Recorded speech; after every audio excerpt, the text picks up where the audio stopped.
صدر اجلاس استاد محترم پروفیسر سید سجاد حسین صاحب، ایوان صدارت کے صدر پروفیسر محمد نورالدین صاحب، اور معزز مہمانان اور سامعین حضرات و خواتین، السلام علیکم۔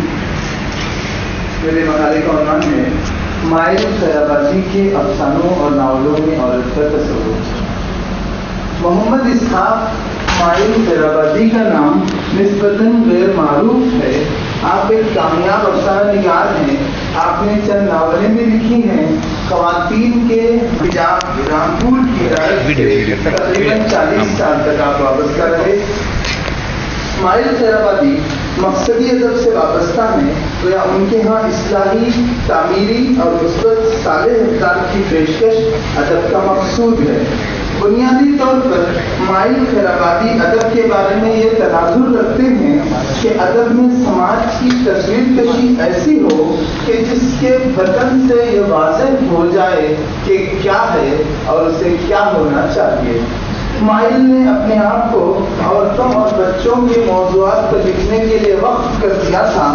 آج بھی مائل خیرآبادی کی تحریریں ذوق و شوق سے پڑھی جاتی ہیں۔ مائل خیرآبادی نے اپنی ناولوں اور افسانوں میں عورت کا جو تصور پیش کیا ہے وہ نہایت شفاف اور پاکیزہ تصور ہے۔ آپ نے اسلامی افکار اور اسلامی تصورات کو ادبی رنگ میں اس طرح پیش کیا ہے کہ اس میں دلچسپی، دل آویزی اور دلکشی پیدا کرتی ہے۔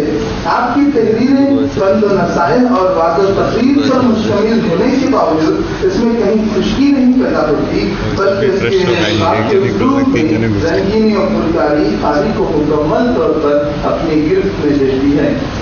بنت اسلام ایک ناول ہے مائل خیرآبادی کا، جس میں ایک کامیاب اصلاحی ناول سے قرار دیا جا سکتا ہے۔ ایک لڑکی کی ولادت سے لے کر کے اس کی تربیت و تعلیم و پرورش و پرداخت کے تمام مراحل کو جو ہے ایسے گرفت میں لے کر اصلاحی اور اسلامی معاشرتی پہلوؤں کو اجاگر کرتے ہوئے ناول آگے بڑھتا ہے۔ پھر علامہ اقبال کا ایک شعر تھا کہ پھول کی تھپی سے کٹ سکتا ہے ہیرے کا جگر، مرد ناداں پر کلام نرم و نازک بے اثر۔ اس شعر کو ذہن میں رکھتے ہوئے مائل خیرآبادی صاحب نے 4 ناول لکھے ہیں۔ پہلا ناول پھول کی پتی، دوسرا ناول ہیرے کا جگر، تیسرا ناول جو ہے مرد ناداں، اور چوتھا کلام نرم و نازک۔ کلام نرم و نازک لکھنے کے دوران انہوں نے کام نرم و نازک بھی ایک لکھ دیا تھا، اور یہ چاروں ناول ایک ہی سلسلے کی کڑی ہیں، لیکن اسے ہم جو ہے خالص قسم کا یہ اسلامی ادب بھی نہیں قرار دے سکتے۔ اس میں ادب کی تمام جو ہے لوازمات کو ملحوظ رکھا گیا ہے۔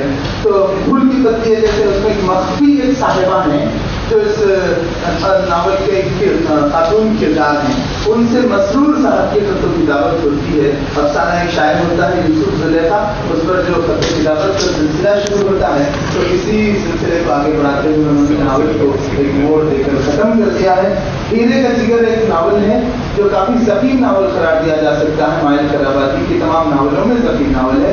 اس میں انہوں نے رضیہ کا ایک کردار پیش کیا ہے اور عائشہ کا ایک کردار پیش کیا ہے۔ ان کرداروں کی گرد مائل خیرآبادی نے جو عورت کے تصور کو پیش کیا، وہ جس طرح کے جو ہے عورت کے کردار سے توقع رکھتے تھے، ان سب چیزوں کو اجاگر کرتے ہیں۔ میں 1-2 منٹ میں ختم کر رہا ہوں۔ مرد ناداں ایک ناول ہے مائل خیرآبادی کا، جس میں ایک صاحب ہے غریب صاحب کے نام سے، تو ان میں اور بہتر صدیقہ صاحبہ، ان دونوں کی جو ہے عشق اور محبت کی جو ناکام بات تھی، اس کو داستان کو آگے بڑھاتے ہوئے کامیابی کے موڑ پر پہنچا کر ختم کیا ہے۔ لیکن اس میں نفسیات کی پیچیدگیاں بھی ہیں، اور اس میں جو پرنسپل صاحبہ رہتی ہیں اسکول کی، تو صدیقہ صاحبہ ان کے جو ہے جو مکالمات ان کے ذریعے ناول میں ادا کیے گئے ہیں، اس میں عورت کا ایک بہت ہی اچھا تصور ابھرتا ہے، جس میں نفسیات کی تمام پہلوؤں کو ملحوظ خاطر بھی رکھا گیا ہے۔ کلام نرم و نازک اور اس طرح کی چیزوں کے بعد میں ایک نام لے کر ختم کروں گا اپنی بات کو۔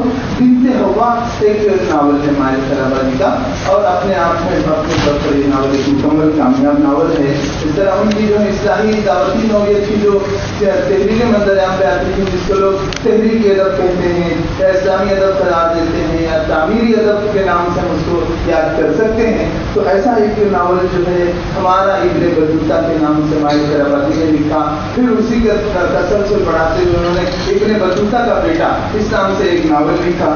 اب یہ جو بعض ایسی تحریریں تھیں مائل خیرآبادی صاحب کی جو خواتین سے متعلق تھیں، جس میں انہوں نے عورت کے کامیاب تصور کو پیش کیا ہے. اس میں ایک ناول ہے ان کا بشریٰ کے فتور. تو بشریٰ ایک خاتون جب اس کی شادی ہو جاتی ہے، وہ سسرال پہنچتی ہے، تو وہاں کے تمام موضوعات و مسائل اور پہلوؤں کے جائزے کو سلجھانے کے لیے بہترین معاشرتی پہلوؤں کو لے کر یہ ناول انہوں نے لکھا، بشریٰ کے فتور.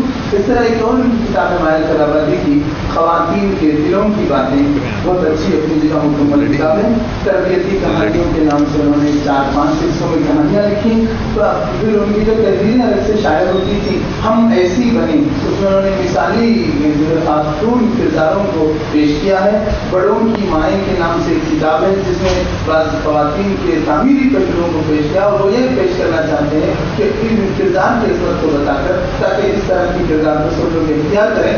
ایک بات میں اپنی بتا کر ختم کرنا چاہتا ہوں کہ اس طرح کا جو ادب ہوتا ہے اس پر ایک بات الزام کے طور پہ کہی جا سکتی ہے کہ یہ لوگ جو لکھنے والے ہیں سماجی اور ارضی حقائق سے موڑ کر گریز کرتے ہوئے اپنے تخیلاتی دنیا میں لے جاتے ہیں اور لکھتے ہیں، اور زمینی حقائق سے ان کا رابطہ ٹوٹ چکا ہے. حقیقت میں ایسی بات نہیں ہے.